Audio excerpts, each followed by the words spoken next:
Great. So I'd like to welcome everyone to this Wisconsin Special Education Mediation System webinar. Today's webinar is on IEP facilitation. My name is Courtney Salzer, and I'm joined by my co-presenter, Nissan Barlev. This webinar today is going to do a couple of things. It's going to include an overview of the facilitated IEP option, which is used for early conflict resolution.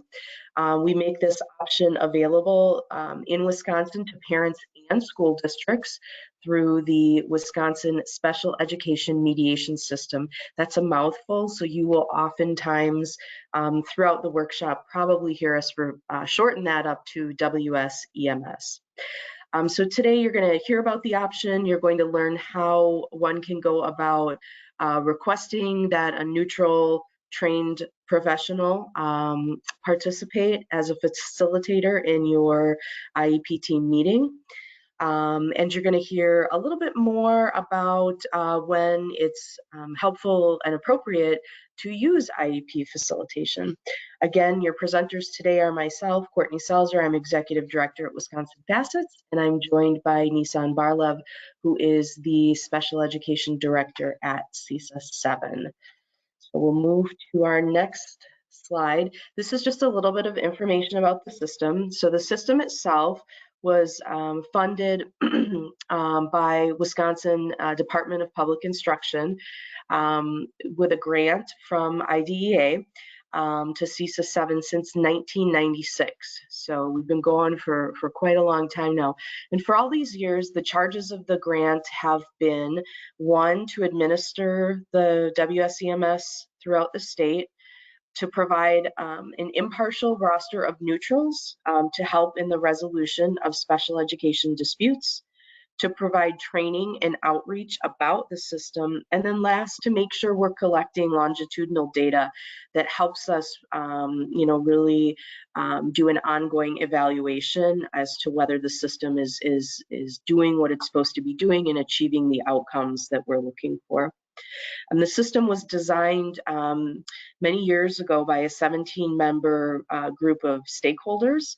And I'm proud to tell you that the Stakeholder Council still exists, and they do continue to serve as an advisory body for the system.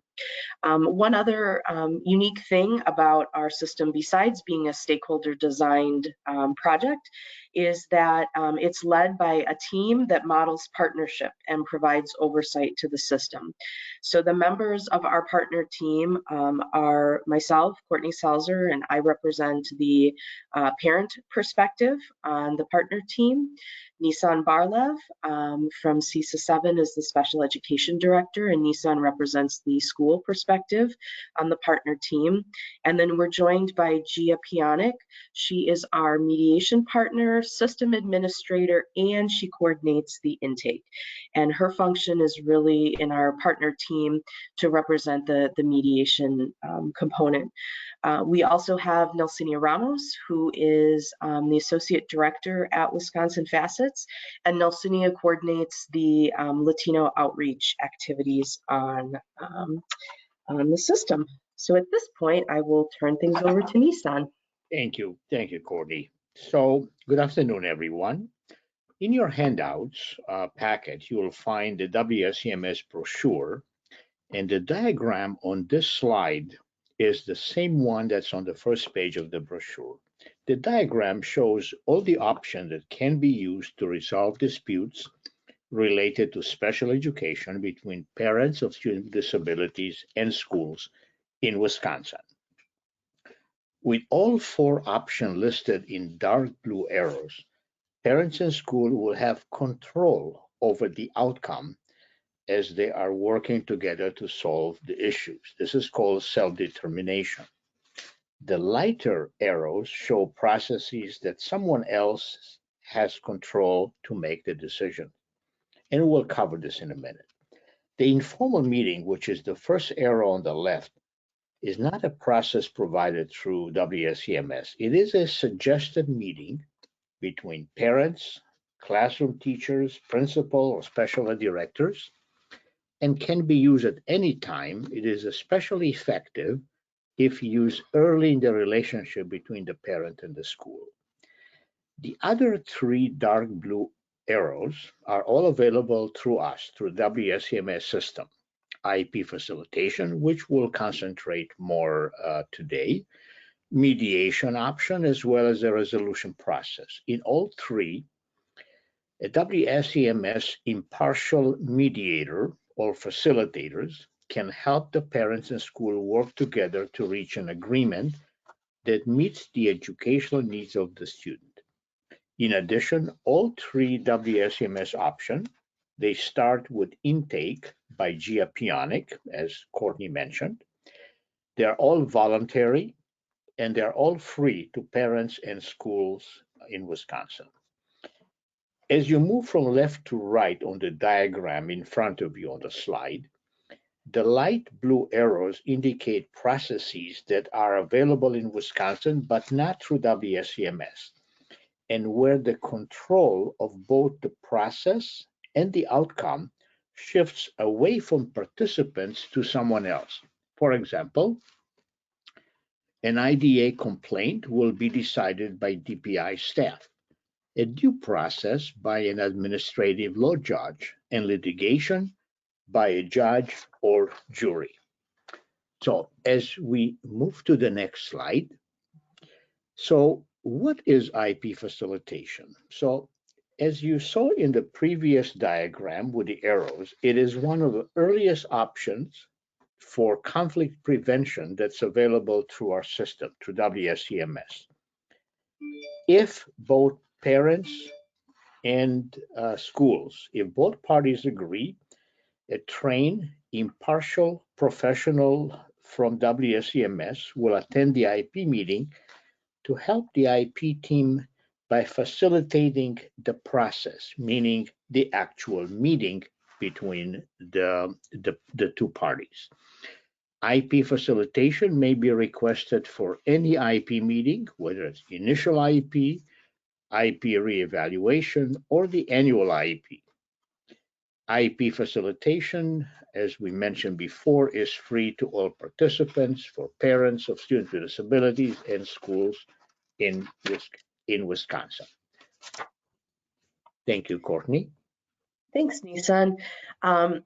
So on this slide, we're just giving you a little bit more context about the IEP facilitation option.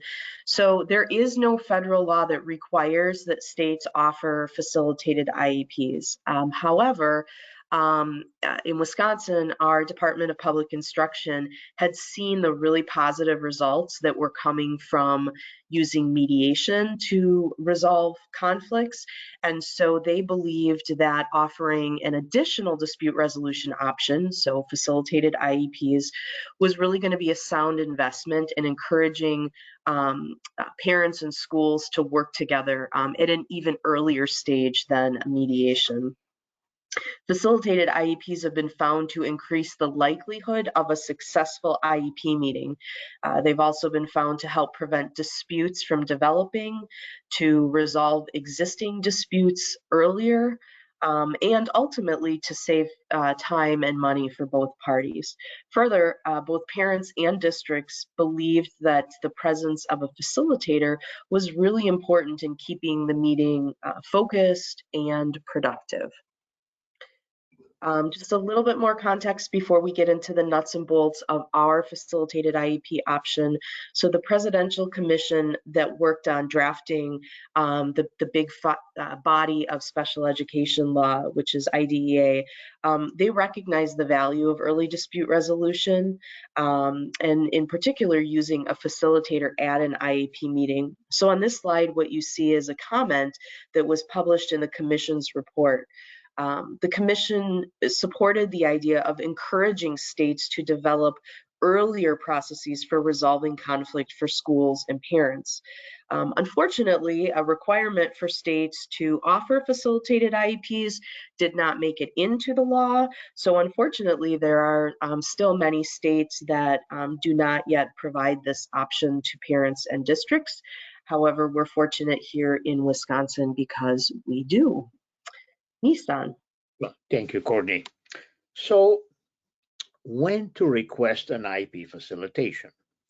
So it is advisable to do that when parents and school districts think that an IP meeting is going to be difficult to manage, such as when there seems to be a lack of trust between the two parties, or a history that includes problem with communication, and before an impasse, a stopping point, a brick wall has been reached. As mentioned earlier, WSEMS stakeholder group determined that IP facilitation could be used for any IP meeting. Also, it can be used when there is no existing problems and the parties simply believe that a facilitated meeting with a dispute resolution expert could be even more constructive and productive than a meeting without such a facilitator. So as we move on to the next slide, trying to point out the difference between mediation and IEP facilitation. It is important to understand whether IEP facilitation or mediation is the best option to use. These are two different processes. There is no such thing as a mediated IEP. Each one has its own protocol, and by understanding the differences, parties with the help of GIA, our system administrator, can make a choice as to which process at this particular time has the best chance of success for the parties. So here are some of the differences between IEP facilitation and the mediation. In IEP facilitation, the facilitator helps with the meeting process, the interaction between the members of the IEP, the group dynamics, and helps prevent a dispute from occurring or growing. Whereas in mediation, the mediator helps the parties work toward resolving specific dispute that led to mediation, such as the use of paraprofessional in the classroom. Parents request that there will be a paraprofessional in the classroom, and the district says, no, we think that the student needs to be more independent. Or maybe another dispute could be the frequency of speech and language, where the parents want to see 5 days a week speech and language services, and the district think that based on current research, only 3 times a week would be advisable. Or the amount of time in the pull-out program, or the amount of time in the regular education classroom. So these are specific disputes that are best handled in a mediation. Another difference is in IP facilitation, the facilitator usually works with the parties before they have reached an impasse and before the discussion is difficult and complex. Whereas in mediation, the mediator works with the parties after they have reached an impasse, after they developed a dispute that has to be resolved.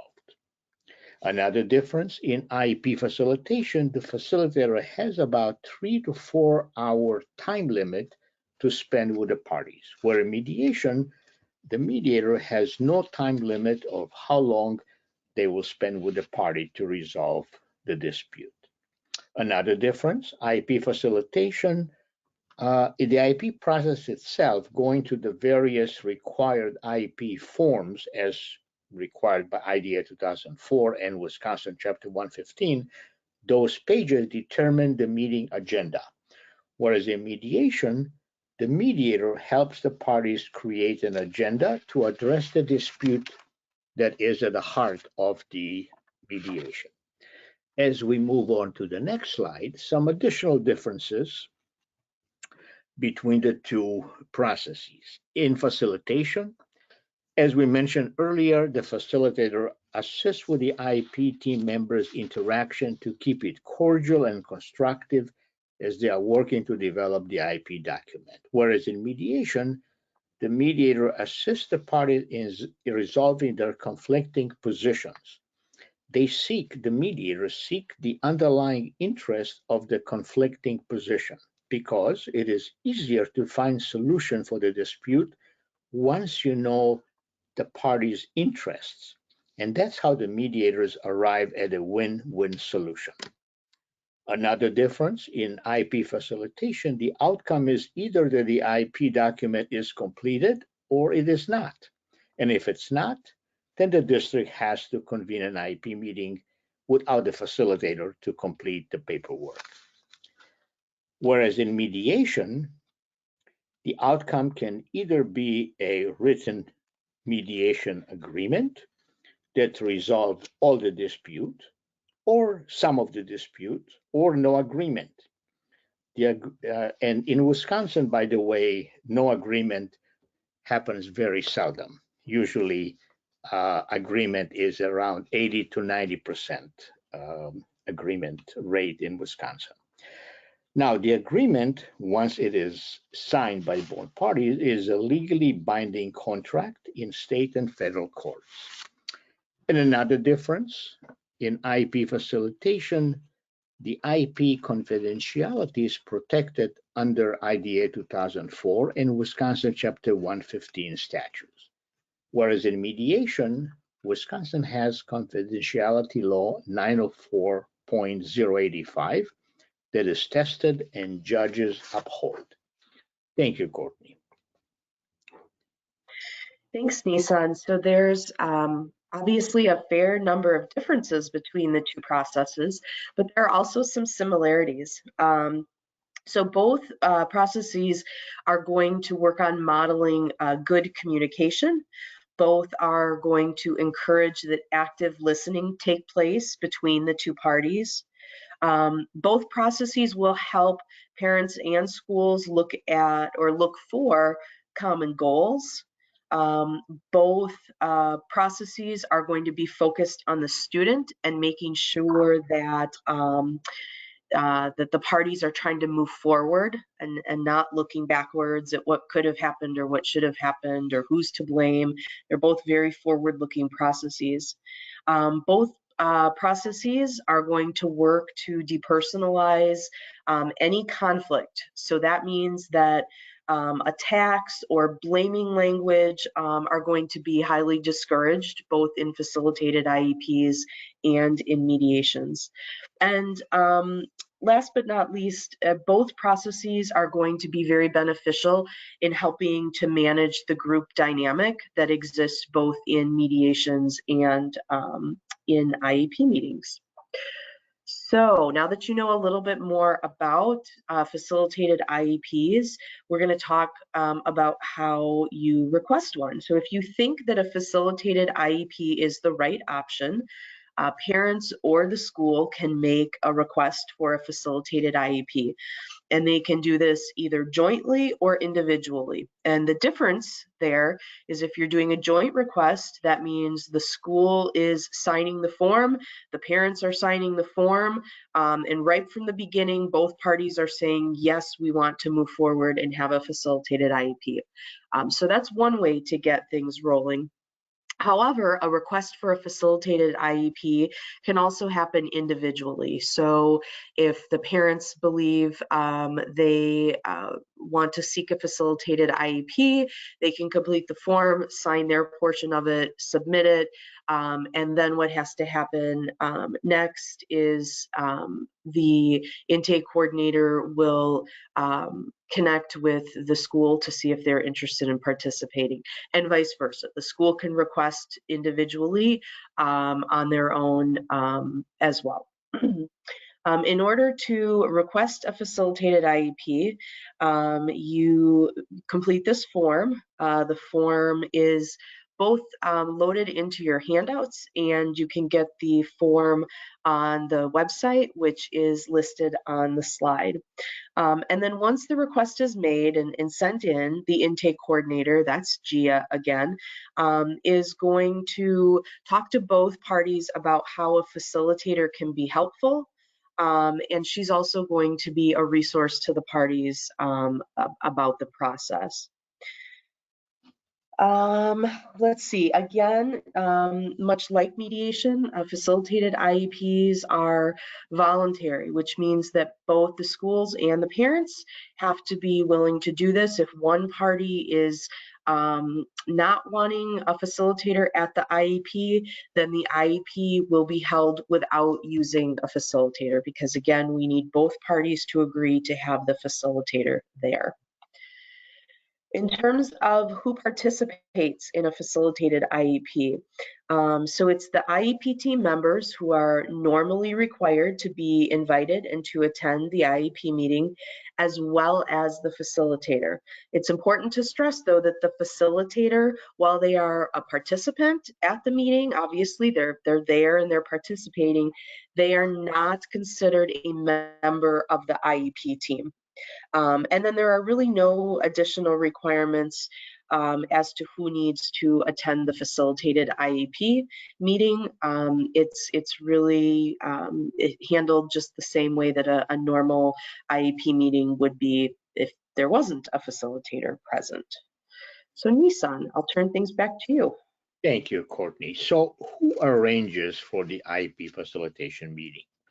So as Courtney mentioned before, IEP facilitation is held at a time and place acceptable to all IEP team members and the facilitator.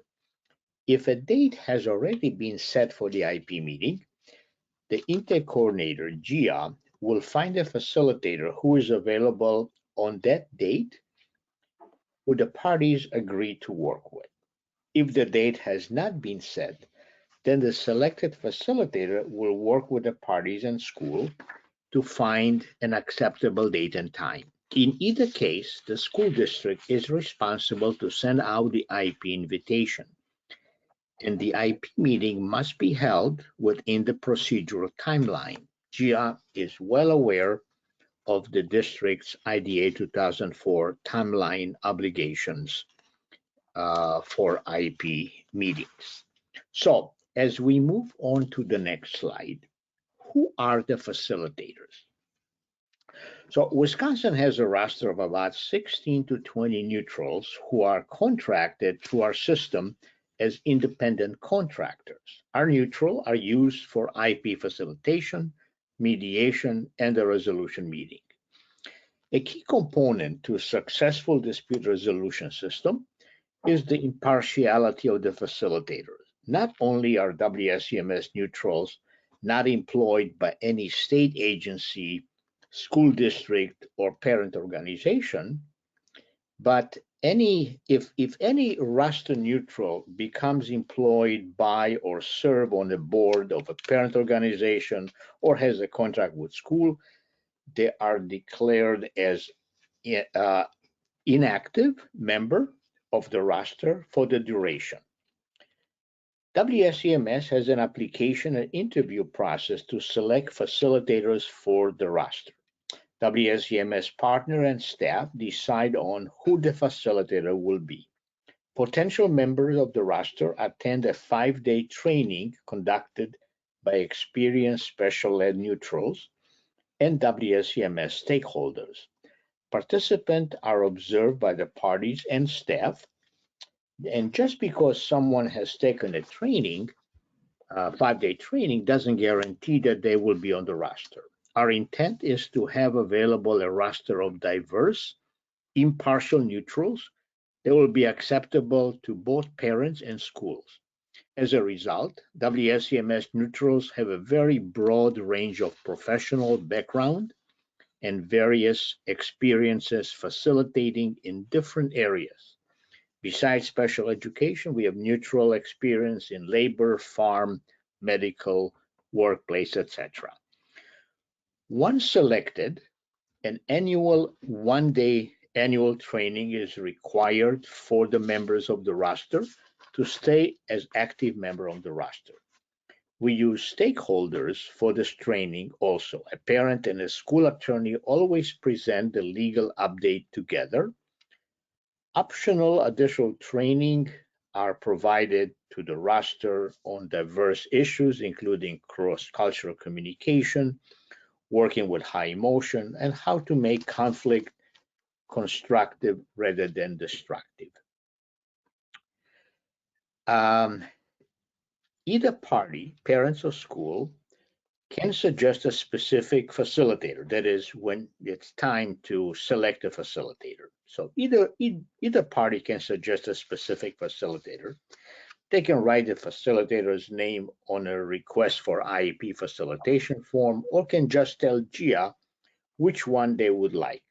If the parties do not have a specific request or the parties cannot agree on the same facilitator, GIA will work with the parties to find a facilitator who will be well matched for the case and will be acceptable to both parties.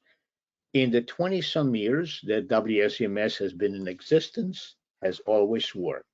The intake coordinator was able to find a facilitator that will be acceptable to both parties. Thank you, Courtney. Thanks, Nissan. So let's talk a little bit about once you request a facilitated IEP, you get assigned a facilitator. At the start of the IEP facilitation, so at the start of the meeting, and sometimes even before that meeting, the facilitator is going to have all of the IEP team participants sign what's called the agreement to use the WSEMS facilitated IEP process. And I believe you have a copy of that in your handout pod as well. But the agreement essentially is going to outline just that everyone is in agreement to use the process. It's going to confirm everyone agrees who the facilitator is. Everyone understands the role of the facilitator. So that means that everyone understands that the facilitator is not going to be able to provide legal advice, and they're not going to be able to advocate for one or any of the participants in the meeting. And then the agreement also includes some language about the parties understanding that they can still go on to use mediation if they want. So if the facilitated IEP was, essentially not, there's an issue that still exists or a dispute has arisen, the parties can still use mediation. It's not an either or. You can use both processes. And then last, the agreement is going to confirm that the parties understand that the really tight confidentiality protections that are provided for mediation, those are not in place for a facilitated IEP. So moving to the next slide. So at the conclusion of a facilitated IEP, all participants, including the facilitator, are asked to complete a survey. And that survey does a couple of things for us. It's going to give us some important data about the experience, the system, the facilitator, including some really helpful comments. And so on this slide, you've got one of the comments that came in on the survey. And I'll read it. It says, "This was my first time experiencing a facilitated IEP, and I feel this facilitator did an excellent job hearing both perspectives and clarifying material for the parent. The facilitator also reassured me as a teacher, which was great to see." So as you can see from this slide, the teacher perhaps had been a little bit worried that she would not be supported in the IEP process, but the facilitator was able to reassure the teacher in her role, as well as clarifying material for the parent and the district. So I'll send it back to Nissan. Thank you, Courtney. So here is another feedback, this time from a family member, from a parent. So it basically says the pre-existing condition, lack of procedural assessment by the LEA, that the local education agency, the school district, led to a confusion that kept unfolding as the participants chimed in one at a time, but the facilitators helped clarify. Trust was on a way of being rebuilt, and there was hope for better meetings in the future at the conclusion of the meeting. So the facilitator, according to the perspective of the family member, the facilitator was able to keep the meeting focused to avoid confusion between the two parties as the discussion unfolded. The improved communication helped build trust for future communication between the parties. So as we move on to the next slide, and here is a perspective by a school representative. Facilitator did a great job of summarizing the parent concerns and what the school district was offering. The parents seemed to trust him, which is what we needed to begin the IEP. So here, um, sometimes having an impartial, and I can speak as a special ed director, that sometimes having an impartial person summarize the issues and concern of both the parent and the district creates a more collaborative tone. People often get less stuck in their own position and listen better to the other person's issues. Thank you, Courtney. Thanks, Nissan. And just one more quote that we wanted to share with you all. And this one says, "This was my first facilitated IEP, and I was very impressed. I will recommend to other families." And so we think this quote's important because we know that trying something for the first time can certainly feel scary or overwhelming. And most participants in the IEP facilitation, our data has shown us are quite satisfied with the process. Most of them intend to use it again if they feel it's needed, and most will also recommend it to other families and districts. And so that's a good lead in to just sharing a little bit of our cumulative data about the facilitated IEP process. So we've been collecting data since 2004. And I'll just highlight some of these statistics for you because I think it speaks even better about the system than anything else we can share with you. We have about 60 requests per year for facilitated IEPs. Around 91% of the participants were satisfied with the IEP process. 89% of the participants would use the same facilitator again. 82% of the participants thought IEP facilitation would improve their future IEP meetings. And then just some other contextual data to share, which is not surprising. The most common disabilities of the students who are the focus of facilitated IEPs, our data shows us, is autism and emotional behavioral disabilities. And then again, the average length of time that the facilitator spends with the parties during the facilitated IEP is around 3 hours. And over to Nissan for a little more data. Thank you. Just a little bit more data. So the most common educational issues that bringing people to IP facilitation is the placement, the location where special ed services take place, or accommodation issues. What are the accommodation, the modification that needs to be done in the program to assist the student, as well as behavior intervention plan. When we have behavioral issues, what is the plan that the district is providing to address this behavioral concern? The most common meeting process issues identified by the facilitator this time that led to the need for the IP facilitation meeting, according to the facilitator perspective, one of them was help maintain forward movement in the meeting, or the communication breakdown between the parties, or to help maintain the meeting time and help understand the different perspectives. Thank you, Courtney. So as we move on to the next slide, so as you can see from the slide, we have another IP presentation. This one is called How to Conduct Productive and Friendly IP Meetings. Presentation was developed with feedback from many parents, educators, as well as mediators from the WSEMS. We made this presentation public, including the notes, so leaders of parent organization, special ed director, building principal can use the notes to train the staff on how to create productive and friendly IEP meetings. Our next presentation, Courtney and I, next presentation on how to conduct productive and friendly IEP meeting will take place on April 4th, 2022 through the Wisconsin Facet Network. Thank you, Courtney.